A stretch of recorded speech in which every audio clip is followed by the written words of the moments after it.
Hey yo, I'm focused. Cash me out in London speaking Polish. Having money on my mind and having money in my pocket. Bone marrow roasted, spread it on the rosemary bread, lightly toasted. Drizzle with the vinaigrette, stuffed Dutchess and it's pulling like a cigarette.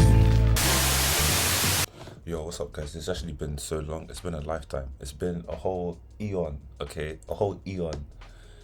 And yeah, I'm back now. Basically, we're going to be talking about the price of Bitcoin, what's been happening, why we've had a mini pump, what is most likely to happen in the next 24 to 48 hours in my opinion, some technical on-chain indicators, some recent news as well, and also some ways that you can make money. So first of all, let's start off with the price of Bitcoin, and just doing some basic TA. We've had a double bottom here, indicating that potentially this 30,000 level could be a bottom here. As you can see, we formed a nice W. One thing you do need to be wary of though is this purple line here. So this purple line is the 200 EMA, and basically it serves as a good trend line indicator. If we go back in the past, you can see what sort of correlation it's had to price. Basically, when we've been bullish, we've stayed above the 200 EMA and also the 20 EMA, but we're talking about the 200 EMA, the purple line. And when we've been bearish, we stay below the 200 EMA. Now, I do like EMAs over normal moving averages because they're more responsive to price action and it gives you a better indication of where price is headed. So you can see here basically that, despite several relief rallies, we haven't been able to break above the 200 EMA, which indicates to me that we are still in a downtrend. But the fact that we're continuing to bounce between anywhere from 32,000 to the 29,000 level indicates that there is some support there, and that eventually either we break through it and we continue down further, or it holds a support and we go higher. I know that's TA for you, and it's not the most excellent and clear explanation, but yeah, you just have to play it by ear and sort of react to what happens. If you look at some of the indicators and go to higher time frames, then we get a bit of a better picture. So on the daily time frame, we are still below the 200 EMA and the 20 EMA, so that is a bad sign in my opinion. And the fact that the stochastic RSI has crossed over towards the downside indicates that this white line here, the 20 EMA, could and most likely will provide some resistance, and that we could see further downside.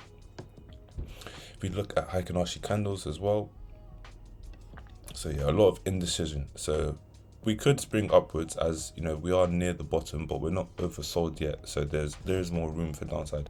But anyway, what is most likely to happen, or let's track back a bit. What caused this rally in Bitcoin?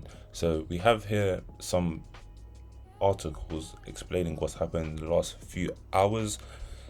Number one, the Bitcoin hash rate recovers from China's mining crackdown. So as you guys know, since early May, mid-May actually, China decided to crack down on Bitcoin, and a lot of miners actually fled the country, going to some places like Palestine, to Texas, and to other places that have subsidized energy and a lot of cheap renewable energy.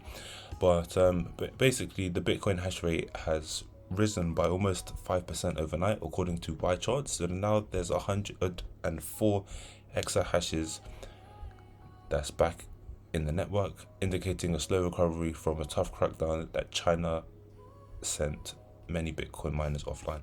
If you look at this little chart here, basically it says the hash rate has slowly begun to rise, and some Chinese miners' machines began to land in Kazakhstan and North America, but it's expected that it will be difficult to return to 130 exahashes in half a year unless China's policy is loosened. So that is a bit bearish, but you can be cautiously optimistic, I guess. Hopefully those miners get up and running in other countries, and we'll see where their price is headed. So as you can see here, in the last 7 days, there was roughly around 101 exahashes, and it's gone up to around 104, which is a good sign. And yeah, this has been the last 24 hours, and the changes the ant pool being the largest producer, I'm guessing, and they have increased by nearly 10%, which is a good sign. But it doesn't mean that this dump is over. Personally, I still think we're going to trade sideways for a considerable while, and I'm not going to be bullish until this is reversed and we are back in a situation where we are above the 20 EMA and above the 200 EMA. It's clear that we are in a period of accumulation. So some things to look out for if you guys are looking to accumulate is you can have some limit orders at 30,000 or below, or if we do become oversold on the stochastic RSI on the daily or even the 8 hour, then you can look to buy, as often there is a bit of a relief rally after that. So that's just some things for you guys to bear in mind. However, it's not a perfect strategy. For the last month or so, we haven't even gone above 42,000. We haven't gone below 28,000, so it just indicates a trading range. So yeah, that was the Bitcoin hash rate news. In other news, Israel and Palestine are exploring digital currencies. So I'm just going to go over this briefly, but Palestine wants to explore crypto to reduce its dependency on the shekel. I guess that's their currency. Israel is currently trialing Ethereum tech for its own GovCoin. So this is becoming common trend, as you guys know. Palestine and Israel may be no closer to peace, but the two states have at least one thing in common: they're both looking to get into digital currencies. And this is a Bloomberg report Thursday. Basically, they said that the Palestinian Monetary Authority has launched 2 studies into the feasibility of a Palestinian digital currency. Palestine's digital currency would reduce its dependency on the Israeli shekel. Interesting name for the currency, a shekel, but on which it has relied on since the 1994. Basically, almost 3 decades later, little has progressed in the talks. A large stretch of Palestine is under military blockade, and the Palestinian economy still relies on the Israeli shekel, the US dollar, and the Jordanian dinar. So that is basically a summary of the state of Palestine and Israel. Not going to get into it too much because then it becomes political, and that's not what this channel is about. But basically, if you guys aren't aware, most currencies are denominated in the US dollar because the US dollar is the world reserve currency. So when it comes to like the euro, the pound is referred to as the euro dollar or Eurasian dollar. It's all a subset of the of the dollar, and more or less all that money gets paid to America while they print money. So it's just not a fair system, which is why Bitcoin is such a beautiful thing, because it's not controlled by anyone and everyone can use it. The only issue is the fluctuating value, but it will take time for Bitcoin to get to a stable value. But we have seen that over the last year it's done at least a 3x from its $10,000 price. So there are a lot of people hurt that bought in January to May and they're down 50% or more. But long term, every 2-3 years, Bitcoin tends to add a zero to its value, and that has been a pattern that has continued to play out. It's just a matter of how long can you wait. In other news, Jay-Z, he remains the GOAT. So basically, his album Reasonable Doubt, it turns 25. I'm nearly my age, and basically, his former partner Dame Dash, he tried to not plagiarize. What's the word? He tried to copy or steal Jay-Z's intellectual property and sell some NFTs in relation to his album. And then Jay-Z not only said no and then sued Dame Dash, but he also then decided, I'm going to sell my own NFTs. So I'm not sure if you guys saw on Twitter, but the other day he did register on OpenSea. So his name on OpenSea is hove.eth, and he's going to be selling some NFTs in relation to his album Reasonable Doubt. So they should be available fairly soon. The prices I'm sure will be ridiculous. Personally, guys, if you do have the money, don't buy it, because it's just a scam. Okay, Like NFTs, they have no value. Okay, they have zero value. I don't care what anyone tells me. The technology itself, it has a lot of value because you can do a lot of things like financialize real estate and bring that money into the blockchain world. But to buy an NFT itself, unless it's like artwork by a critically acclaimed artist like Banksy or someone of, you know, someone else held in high regard, I wouldn't necessarily, you know, buy something like this because it has no resale value. Like, I don't know, that's just me. Like, so in other news, Bitcoin could apparently go to 6 figures this year. So Plan B is saying that Bitcoin could hit 450k in 2021, and 135k is the worst case scenario. So with the current price action, you know, it's looking a bit, you know, looking a bit iffy. But anything is possible with crypto, and if we compare the current cycle to the 2013 cycle, if we just go back really quick.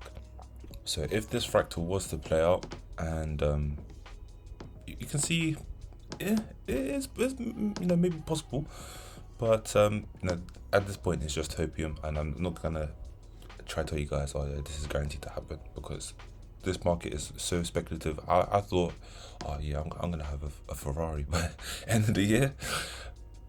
A month later, my net worth just evaporates. Okay, so money comes fast in crypto, money goes quickly in crypto, but you know, you have to stay up to date, you have to manage your risk, and we will talk about that in a bit more detail. But yeah, you can see, if this is to play out like it did in 2013, hopefully end of the year, you see a relief rally in November, December times, and that could possibly lead to a 6-figure Bitcoin. It depends on China, how much they're going to crack down on Bitcoin itself, and other macro bullish factors as well. Given the global state of the economy, how much money was printed last year, it sort of made sense that not only did the crypto crash, but the stock market crashed, because you know, people are bound to take profits, and you know, people who've been accumulating since 2018, 2019, man, they were up a lot, you know. So if I was up that much, obviously I'd want to take profits. So just something to bear in mind. Going forward, guys, I think, you know, to manage our risk, let's say we do become bullish again, honestly, I think it's worth having these two indicators on your charts, and that is the 20 EMA and the 200 EMA, because when we break the 20 EMA, even though it's not that often, if you were to sell there, even if you buy back in higher, like, you guarantee that you don't lose X amount, because let's say throughout these, you know, 4 or 5 times that it's broken through, okay, there's once here in September 2020, had you sold when it broke the 20 EMA, let's just not include this, had you sold when it broke the 20 EMA, you save yourself around 13%.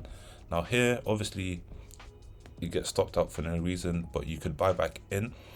Had you sold here, you know, a similar thing. Had you sold here, you'd save yourself roughly around 17%, which you could have used to, you know, buy the dip. We'll wait until we go above the 20 EMA.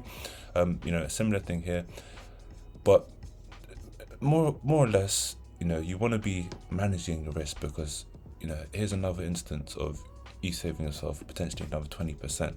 And in this scenario here, which is the absolute worst scenario that you wouldn't want to happen, but the reason of, you know, selling at the 20 EMA, in this scenario here, had you sold at around 56,000, you'd have saved yourself 44% worth of Bitcoin.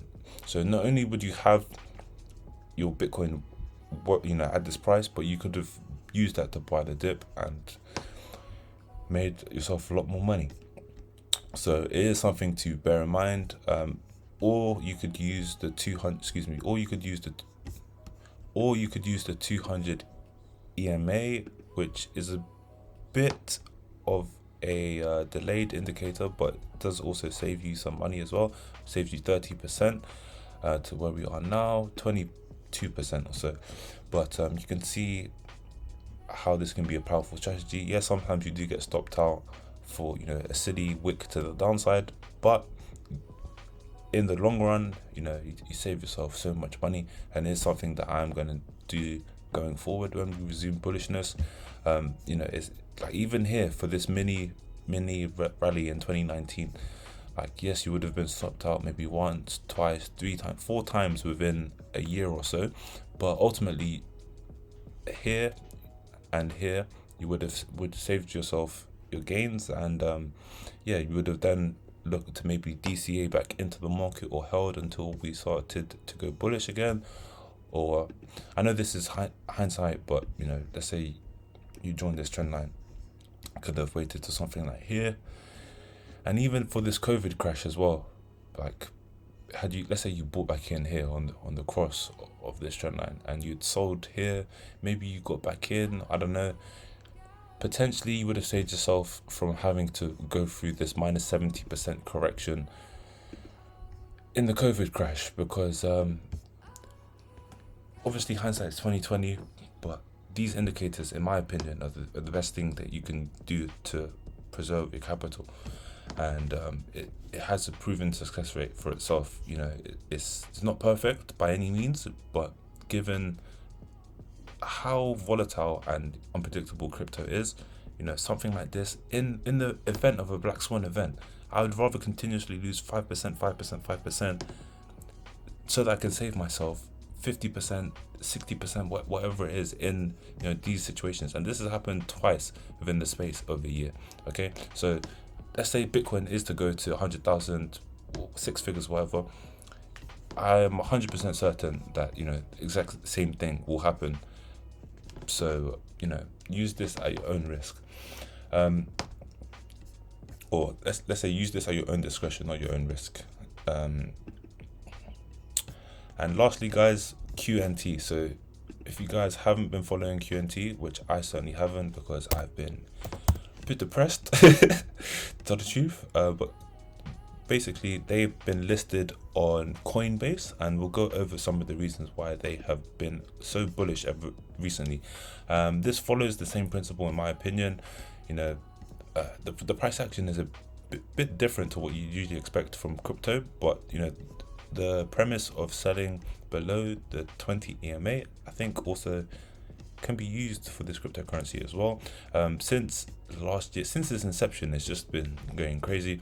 But since last year, 2020, it's gone from $1 to around $81. So had you bought last year, you'd be quite nice. And despite the market crash in May, this coin went from $63 all the way down to around $23, and now it just set an all-time high just the other day. And I do believe this coin can continue to go higher. It's not your typical cryptocurrency. It's not an open source crypto. It's private technology, and they are working on interoperability. They have also, in fact, let's go into the article to read the potential reasons why this has gone up. But before we do that, if we notice the EMAs and the price action compared to Bitcoin and other cryptocurrencies, we can see here this is clearly within a bullish trend. We are above the 200 EMA and we're above the 20 EMA. Now this isn't going to last forever, but this is showing some good signs here. And unlucky if you missed out on this dip here, because man, easy money. But potentially you'd want to wait until we reach this $67 level here before getting back in. Not financial advice. Or you could wait for another crossover on the stochastic RSI before you do decide to get back in. But it does seem that the $23 level was a recent low, as we've been setting higher lows ever since then, all bouncing above or just at the same level of the 200 EMA. So basically, some reasons why Quant Network has been so bullish and why it's rallied 125% this week. So number one is that they've been listed on Coinbase. As you can see here, Coinbase listed 3 different coins this last week. So they listed Bond, they listed LPT, and they listed Quant. Bond Bridge, Livekeeper, and Quant Network. Another reason is that they have had a protocol upgrade. So prior to the Coinbase listing a market sell-off, QNT price began to gain traction around the 14th of June following its release of a mid-year technology upgrade called Overledger 2.0. So this is what Ethereum 2.0 is trying to do, you know? It's like that comparison of like your... okay, never mind. This is the project's hallmark DLT gateway that delivers interoperability across different systems, networks, and DLTs, distributed ledger technologies, according to the project's website. And the third reason for this, the third reason for the price pump is that Vortex data turned bullish ahead of Quant's most recent rally. So Vortex data from Cointelegraph Markets Pro began to detect a bullish outlook for QNT on the 22nd of June prior to its recent price rise. Vortex score, exclusive to Cointelegraph, is an algorithmic comparison of historic and current market conditions derived from a combination of data points, including market sentiment, trading volume, recent price movements, and Twitter activity. So that is quite good for this cryptocurrency. Hopefully it continues. So personally, I am, not in the market. Like I said, I'm in USDT, and I'm gonna stay in USDT for a while. But I'm gonna wait for the next dip or so to get back in. But it is a good sign that this coin has been moving, and it shows that you can still make money in crypto. Talking about how you can make money in crypto, this is the last part of the video. In fact, we'll talk about this tomorrow because the video is quite long as it is. So I'm gonna go and edit now. But yeah, it's been a long time, guys. See you guys soon. Bye.